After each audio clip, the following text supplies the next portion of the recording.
नमस्कार दोस्तों, स्वागत है आपका हमारे चैनल टेल्स बाय यशु पर। यहाँ पर आपको मिलेंगी रोचक और सस्पेंसफुल कहानियाँ। अगर आपको यहाँ पर हमारी कहानियाँ पसंद आती हैं तो कृपया करके आप हमारी वीडियोस को लाइक करें, इसको अपने दोस्तों को साथ शेयर करें और साथ के साथ अपना कमेंट करना ना भूलें। अगर आप इस चैनल पर नए हैं तो कृपया करके इसे सब्सक्राइब भी करें। आपका ज़्यादा समय न लेते हुए चलो आज की कहानी को शुरू करते हैं।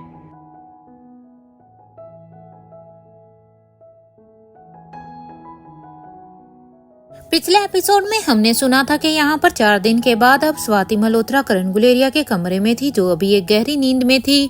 और यहाँ पर अभी आर्यन, अलेक्जेंडर, रिया और धनंजय अपनी विक्ट्री पर बहुत ही खुश हो रहे थे।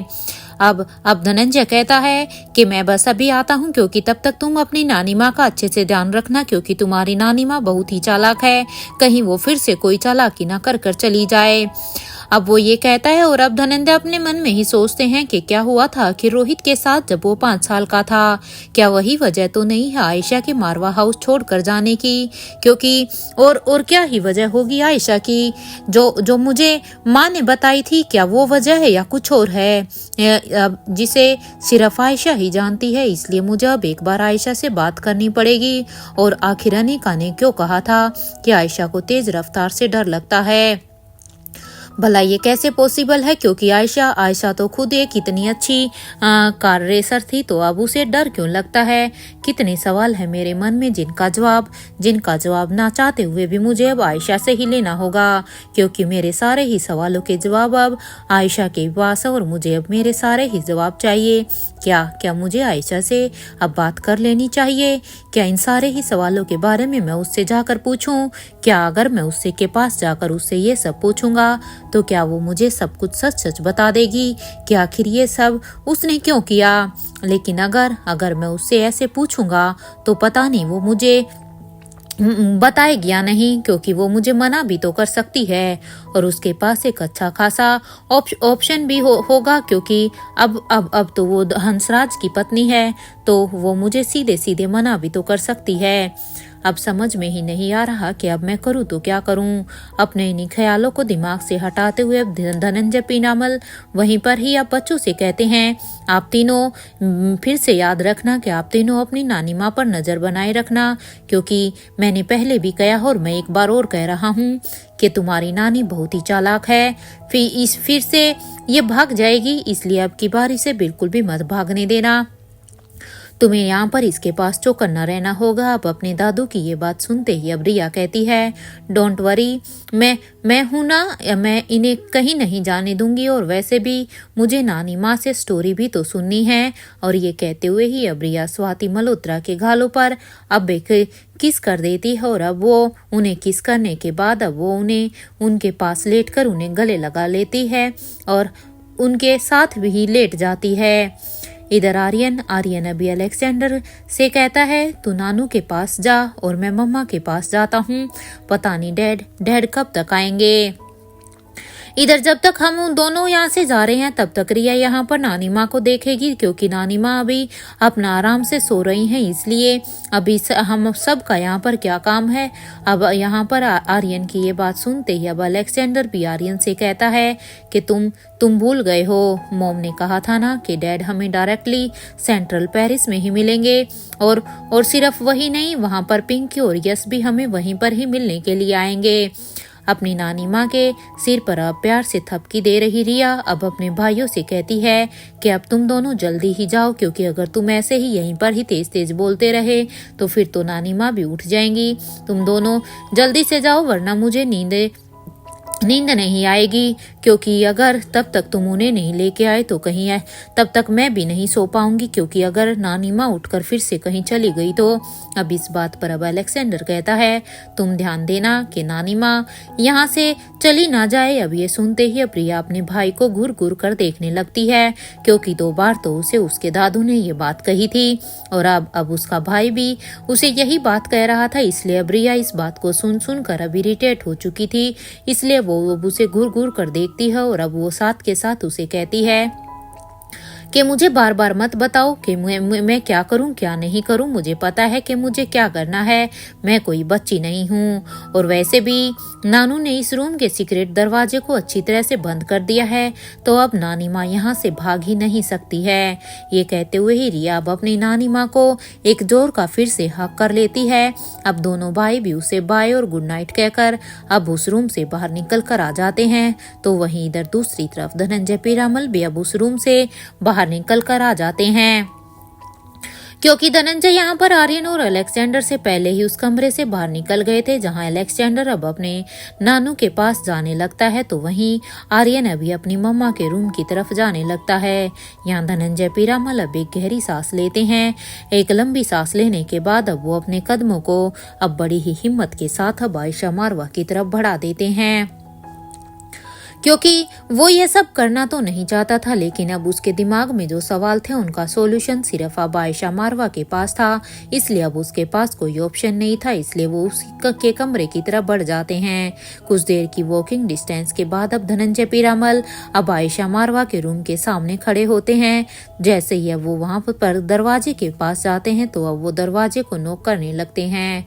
कुछ ही देर में अब दरवाजा खुला तो वहां पर सामने सावित्री खड़ी थी, क्योंकि आयशा मारवा के कमरे का दरवाजा सावित्री ने खोला था। सावित्री यहाँ पर आयशा के कमरे में मौजूद थी। सावित्री ने जब धनंजय पीरामल को देखा तो अब वो उनसे कहने लगी कि बड़े साहब आप यहाँ। अब इस बात पर धनंजय पीरामल कहते हैं कि तुम रेवती के पास जाओ, उसे जरूर कोई काम है तुमसे, और हाँ कब तक आयशा के साथ रहना है, और तुम अपनी राजमहल के प्रति जिम्मेदारी को कब संभालोगी।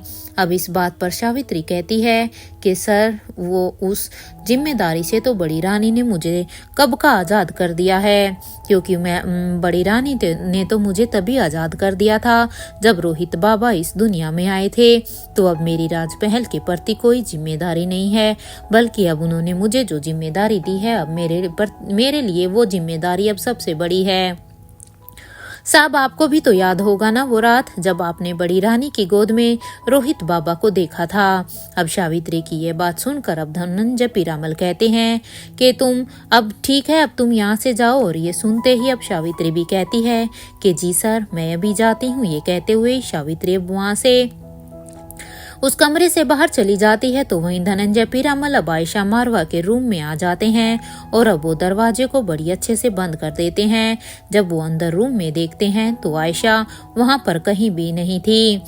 जो वो आयशा को वहां पर कमरे में ना पाकर अब वो पूरे ही रूम में अपनी नजरों को घुमाते हैं, तो अब उनकी नजर वहां पर सामने बालकनी में खड़ी हुई अब आयशा मारवा पर जाती है, क्योंकि आयशा मारवा यहाँ पर अपने कमरे की बालकनी में खड़ी थी। आयशा बालकनी में खड़े हुए आसमान में ही कुछ देख रही थी। अब आयशा को ऐसे अकेले में खड़ा हुआ देखकर अब धनंजय अब अपने कदमों को आयशा मारवा की तरफ बढ़ा देते हैं। तो वहीं आयशा मारवा अभी अपने कमरे की बालकनी में खड़ी होकर कुछ सोच रही थी। उन्हें देखकर ऐसा लग रहा था जैसे वो किसी गहरे विचार में है।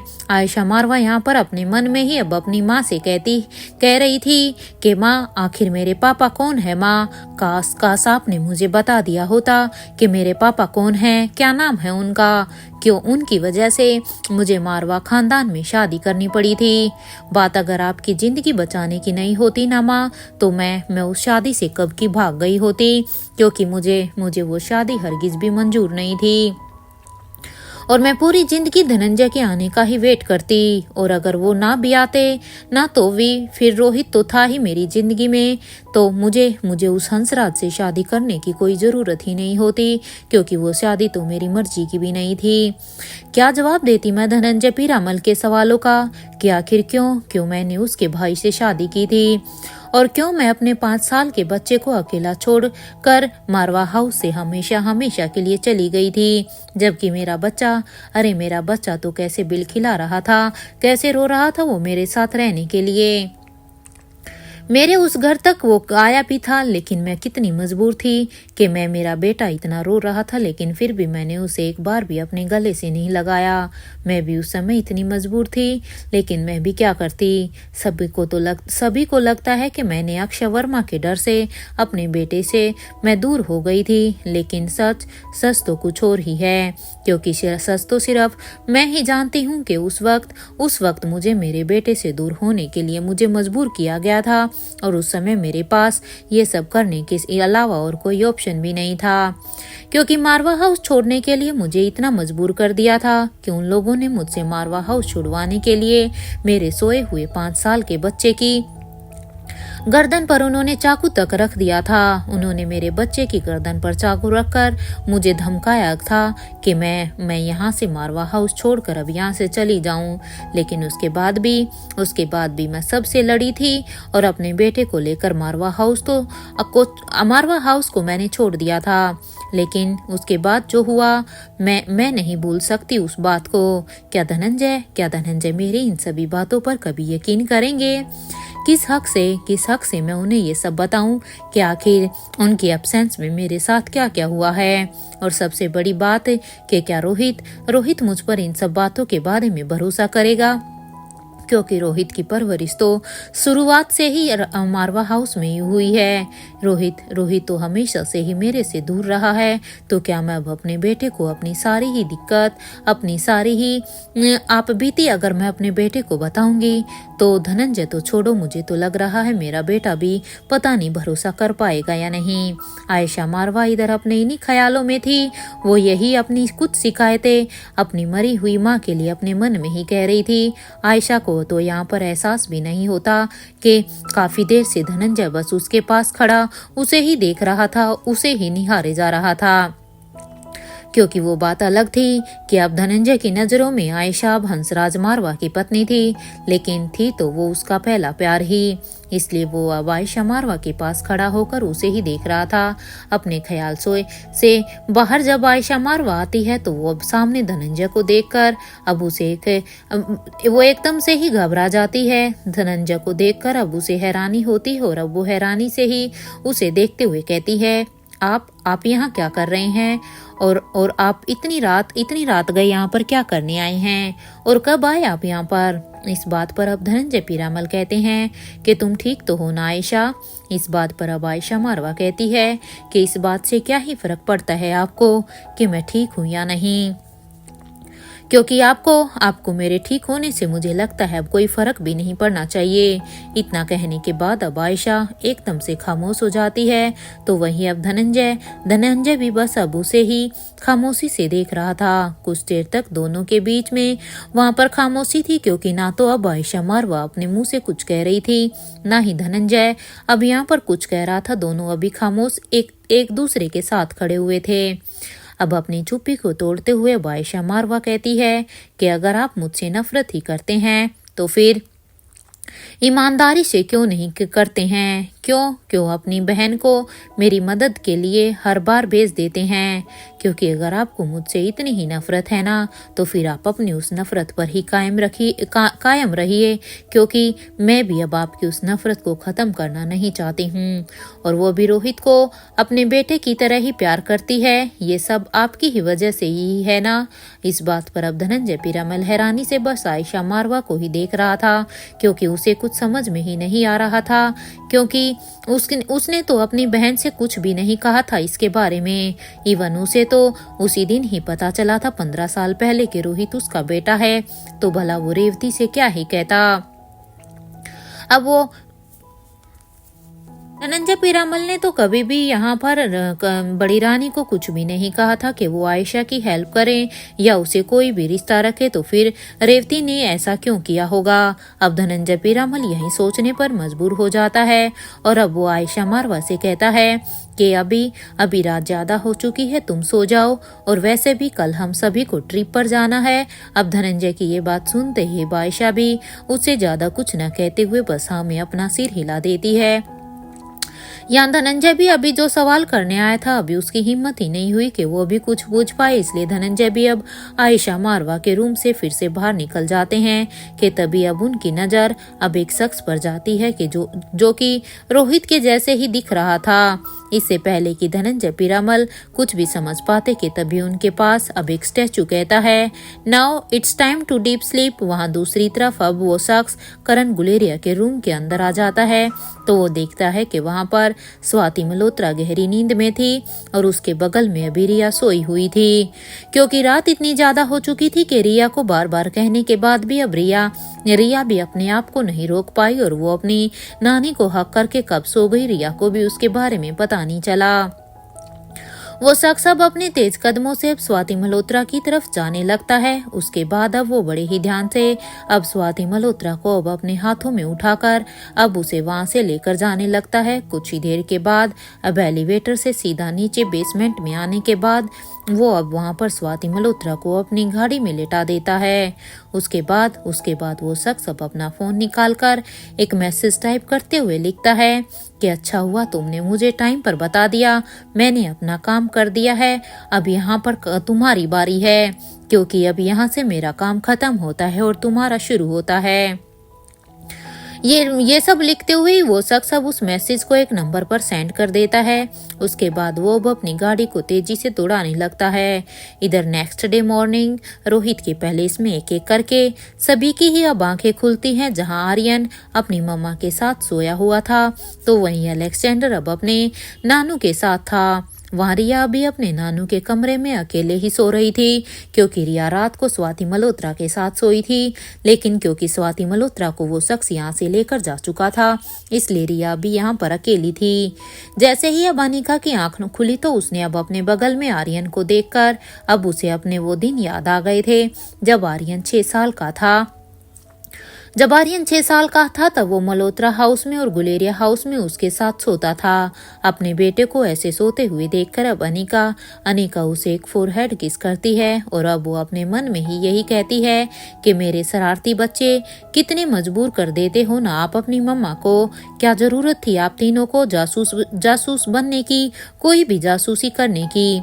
मेरे बच्चों, अभी वक्त नहीं आया है कि आपकी नानी माँ सबके सामने आ जाए, इसलिए अभी तुम्हारी कोई भी जासूसी और नहीं चलने वाली, तुम्हारा कोई भी प्लान अब कामयाब नहीं होने वाला।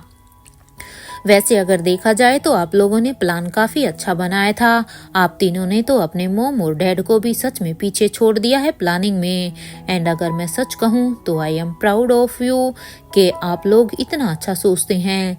यहाँ भी अपने मन में ही यही सब सोचते हुए अब अनिका बैठी थी कि तभी अब उसकी नजर अब आर्यन पर जाती है, जो कि अभी अपनी आंखें मसल रहा था।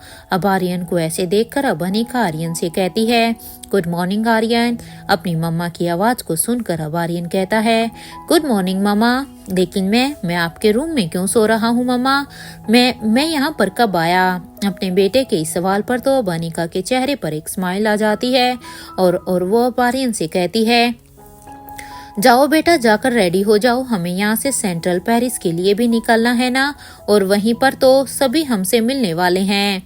अपनी मम्मा की ये बात सुनकर अब आर्यन कहता है, बट मम्मा हम सभी कैसे जाएंगे।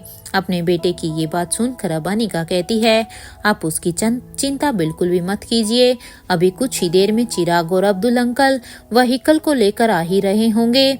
अब जाइए, जल्दी से रेडी हो जाइए, क्योंकि उनके आने से पहले हम सबको जल्दी से रेडी होना है, नहीं तो फिर हम सब लेट होने वाले हैं। और क्योंकि तुम्हारे डैड तो वहीं पर हमारा इंतजार कर रहे होंगे, इसलिए उन्हें भी अच्छा नहीं लगेगा कि हम इतने लेट पहुंचे। अपनी मम्मा की ये बात सुनकर अब आर्यन कहता है, ओके मामा। इसके बाद आर्यन अब बेड से उठकर अब रूम से बाहर निकल जाता है। यहाँ अपने बेड पर अंगड़ाई लेते हुए अब अनिका कहती है, थैंक गॉड सब ठीक हो गया है। बीती रात जितनी टेंशन में थी ना, सच में मुझे तो बड़ा ही डर लग रहा था, लेकिन मॉर्निंग उतनी ही ब्यूटीफुल लग रही है। एक काम करती हूँ, मिस्टर मारवा के भी कुछ कपड़े ले ही लेती हूँ अपने साथ, क्योंकि पता नहीं उनके साथ वो कौन से कपड़े लेकर गए होंगे। अपने बेड से उठकर अब अनिका शावर लेने के लिए चली जाती है। कुछ ही देर के बाद जब वो शावर लेकर वापस आती है तो अब वो अपने कबर्ड को खोलती है और वो यही सोचती है कि आज मैं क्या पहनूं। काश मिस्टर मारवा ने बताया होता तो मैं उन्हीं के हिसाब से रेडी हो जाती। एक काम करती हूँ, आज साड़ी ही पहन लेती हूँ, क्योंकि अनिका मोस्टली जब कहीं बाहर जाती थी तो वो ऐसे साड़ी ही कैरी करती थी। अभी यही सोचते हुए अब अनिका पर्पल कलर की एक साड़ी को निकालती हैं और अब वो उसे पहनने के लिए बाथरूम में चली जाती हैं। कुछ ही देर के बाद अब वो मिरर के सामने रेडी होने लगती हैं। कब वो रेडी हो जाती हैं तो जब वो रेडी हो जाती हैं तब अब वो कबर्ड से कुछ रोहित के भी कपड़े निकालकर अब उसे अपने बैग में रख देती हैं, जिसमें उसने अपने बैग को पहले से ही तैयार किया हुआ था। उसने अपना कुछ जरूरी का सामान और अपने कपड़े रखे हुए थे। अनिका भी यही ही सोच रही थी कि अब तक तो सभी रेडी होकर नीचे हॉल में आ भी गए होंगे। इधर अपने रूम से अनिका अब अपने रूम के दरवाजे को खोलकर अब जब वो रेलिंग के पास जाती है तो वो देखती है कि वहां पर ऑलमोस्ट सभी लोग तैयार होकर नीचे आ गए थे। अनिका जब अपने दोनों पापाओं को देखती है ना तो उसके चेहरे पर एक स्माइल आ जाती है। आज उसे अपनी फैमिली को एक साथ देखकर ऐसा लग रहा था कि मानो वो उनकी नजर उतार दे, क्योंकि आज उसे अपनी फैमिली बहुत ही प्यारी लग रही थी, बहुत ही एक साथ ऐसे बहुत ही अच्छी लग रही थी। कहीं उसकी फैमिली को किसी की नजर ना लग जाए, अनिका भी यही सोच रही थी। अनिका भी जल्दी से अब स्टेयरकेस से नीचे आ जाती है। वहां आने के बाद अब वो सभी को गुड मॉर्निंग कहती है। तो अब अनिका के गुड मॉर्निंग से सब उसे भी रिटर्न में गुड मॉर्निंग विश करते हैं। अनिका अब सभी से पूछती है कि सब लोग आ गए हैं ना, कोई रह तो नहीं गया। अब अनिका की इस बात पर अब मयूर गुलेरिया कहता है आई थिंक और तो सब आ गए हैं, लेकिन वो भूमिका और निखिल वो दोनों ही स्पेशल डिपार्टमेंट के ऑफिसर्स के साथ कहीं गए हुए हैं। उन्होंने कुछ जरूरी काम था इसलिए वो उनके साथ गए हैं। वो सभी हम लोगों को डायरेक्ट वहीं पर सेंट्रल पेरिस में ही मिलेंगे, क्योंकि वो हमें ये सब बता कर गई है। अब मयूर की ये बात सुनकर अब अनिका भी उसे ओके कहती है। अब तक कविनालिशा भी प्रिंसेस लतिका और रिया को लेकर एलिवेटर से नीचे आ रही थी। जैसे ही अब सभी की नजर अब उन पर गई तो उनके चेहरे पर एक प्यारी सी स्माइल आ जाती है। यहाँ रिया अब अपनी मम्मा के पास आकर कहती है, मामा बताइए ना मैं कैसी लग रही हूँ। मुझे ना मासी ने रेडी किया है, क्योंकि अब रिया यहाँ पर लतिका की मम्मी यानी कि कविनालिशा को अब मासी कहना शुरू कर देती है। इधर भूमिका बुआ का तो पता नहीं है कहाँ चली गई, क्योंकि मुझे तैयार तो उनसे ही होना था और उन्होंने मुझसे प्रॉमिस भी किया था कि आज वो मुझे अपने जैसा ही तैयार करेंगी। लेकिन देखो ना मामा, मैंने तो बुआ को कितना ढूंढा लेकिन वो मुझे मिली ही नहीं। इस बात पर अब अनिका कहती है ये तो अच्छी बात है ना, क्योंकि आज आपको आपकी बुआ ने ना सही लेकिन आज आपको आपकी मासी के हाथों से रेडी होने का चांस तो मिला ना। और देखो आपकी मासी ने आपको सच में कितनी अच्छी तरह से रेडी किया है। यहाँ पर सभी अब एक दूसरे से ऐसे बात कर ही रहे थे कि तभी अब अनिका के फोन पर अब अब्दुल का कॉल आ रहा था। अपने फोन को उठाकर अब अनिका कहती है, कहाँ हो तो अब्दुल तुम। अब इस बात पर अनिका को सामने से अब आवाज आती है कि मैडम आप सभी बस पैलेस से बाहर आ जाइए, हम यहाँ पर बस लेकर आए हुए हैं।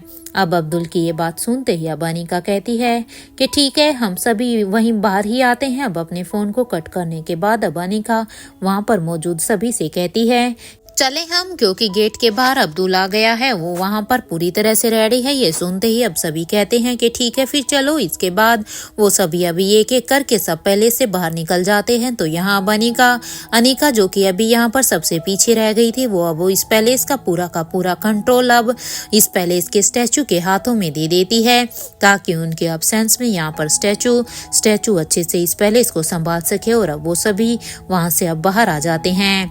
जहाँ पर प्रिंसेस लतिका के हाथ में उसकी कैट इमली थी, तो वहीं अलेक्जेंडर के हाथ में बटरस्कॉच था।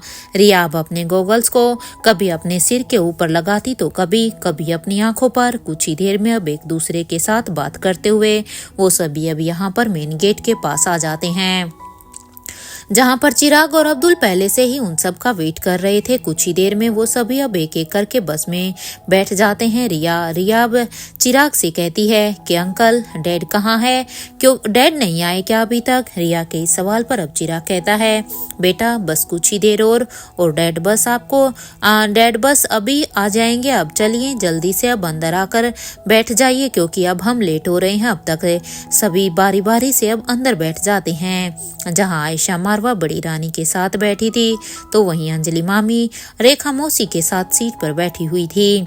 आकाश और मयूर आज एक सीट पर बैठे हुए थे, तो वहीं करण गुलेरिया और धनंजय पीरामल एक साथ बैठकर बातें कर रहे थे। यानिका और आलिशा एक साथ बैठी हुई थी। सभी ने एक एक करके अपनी जगह चुन ली थी। उन सब ने अपनी मर्जी से आज अपनी अपनी सीट को चूज किया था। कुछ ही देर में बस वहां पर सेंट्रल पेरिस की तरफ जाने लगती है। वहीं दूसरी तरफ किंग के पैलेस में इधर रोहित अपने ही ख्यालों में था। वो अभी यही ही सोच रहा था कि आखिर ये पहेली क्या है जिसकी जड़ पेरिस से लेकर मनाली तक फैली हुई है। अब मुझे मनाली जाना ही होगा, क्योंकि अब अगर ये जड़ें मनाली तक हैं तो अब पहले मुझे उन जड़ों को ही देखना होगा। मुझे उस किताब को पढ़ना ही होगा। अब शायद वक्त आ गया है कि राजमहल का इतिहास सामने आए, क्योंकि अब इस राजमहल के पूरे इतिहास को जानना अब सच में मेरे लिए बहुत ही जरूरी हो गया है। लेकिन शायद अभी मुझे सेंट्रल पेरिस के लिए ही निकलना चाहिए, वरना मुझे लेट हो जाएगा, क्योंकि मैंने सबको प्रॉमिस किया है आज के इस टूर के लिए। वहीं दूसरी तरफ इधर कैलाश अधिकारी के घर में भी काफी चहल पहल थी। वो बाहर से ही सभी को अब आवाज लगा रहे थे कि अरे जल्दी आओ, इससे पहले कि वो सभी वहां पर पहुंच जाए। हमें उनसे पहले वहां पर पहुंचना है, नहीं तो वो बोलेंगे कि मेरे घर में रहने की वजह से तुम सब लेट हो गए। कैलाश अधिकारी की अब ये बात सुनकर अब पिंकी और यश तो दौड़ते हुए ही अपने नाना के पास आ रहे थे, तो वहीं श्रेया और राजलक्ष्मी दोनों ही अब बच्चों को लेकर बाहर आ रही थी। उन दोनों को देखकर अब कैलाश अधिकारी कहते हैं, देखो उन दोनों लड़कों से यानी कि आकाश और मयूर से बात करने की जरूरत नहीं है। एक तो तुम्हें घुमाते नहीं हैं, और जब तुम दोनों खुद घूमने के लिए यहाँ पर आई हुई हो तो उन्हें इसमें भी प्रॉब्लम है। वो मुझे तो ऐसा लग रहा है वो बस खुद ही घूमना चाहते हैं, तुम दोनों को तो वो घूमने ही नहीं देना चाहते। ये कहते हुए ही अब कैलाश अधिकारी अपने मन में ही सोचते हैं कि आखिर धनंजय पीरामल को करण गुलेरिया से क्या प्रॉब्लम हो सकती है। आखिर उसने क्यों कहा होगा मुझसे कि मैं आकाश और मयूर का टेस्ट लूं। मुझे तो अब यहाँ पर धनंजय की ये सारी बातें सुनकर कुछ ना कुछ जोर लग रहा है। भला जब वो करण का इतना अच्छा दोस्त है तो फिर वो करण के बारे में और उसके बेटे के बारे में ये सब क्यों करना चाहता है। खैर छोड़ो, जो भी हो, मुझे क्या लेना है। छोड़ूंगा तो मैं भी नहीं उन दोनों को। आखिर उन्हें भी तो पता चले कि कैलाश अधिकारी कौन है, क्योंकि उन्होंने भी तो मुझे कुछ ज्यादा ही हल्के में ले लिया है। जिस समय आकाश और श्रेया की शादी हुई थी तो उस समय बड़ी ही आसानी से आकाश ने मेरी बेटी श्रेया को बहला फुसलाकर उससे शादी कर ली थी। उस समय ना तो उसने मेरे सामने मेरी बेटी का मुझसे हाथ मांगा था और ना ही उसने मुझे उस समय पर कुछ भी बताया था। खैर वो बात अलग है कि मेरी बेटी उस वक्त मुझसे नाराज थी। उस वक्त हम दोनों के बीच में ज्यादा बातचीत भी नहीं थी। लेकिन फिर भी मैं अपनी बेटी को मना लेता। आकाश अब देखो मैं तुम्हारे साथ क्या करता हूँ, क्योंकि जो कसर पूरी मैं उस समय नहीं कर पाया वो मैं अब करके रहूंगा, क्योंकि अब मेरी बेटी मेरे घर में आई है। यहाँ कैलाश अधिकारी अब अपने ही ख्यालों में यही सब सोच रहे थे कि अब वो कैसे आकाश और मयूर को सबक सिखाएगा कि तभी अब उन्हें वहां पर राजलक्ष्मी कहती है, अंकल कहाँ खो गए आप, चले अब। राजलक्ष्मी की इस बात पर अब कैलाश अधिकारी कहता है, कुछ नहीं बेटा, हाँ चलो मैं। और अब वो ये कहते हुए हाँ में अपना सिर हिलाता है और अब वो गाड़ी में बैठ जाते हैं और वो भी अब सेंट्रल पेरिस के लिए अपने पैलेस से निकल जाते हैं। वहीं दूसरी तरफ बूढ़े किंग के पैलेस में स्वाति मल्होत्रा अपनी आंखें खोल रही थी।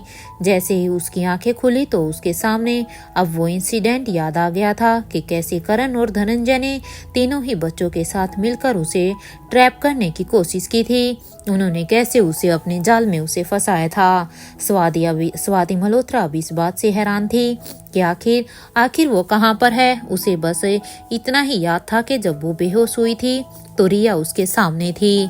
उसके बाद का उसे कुछ भी याद नहीं था।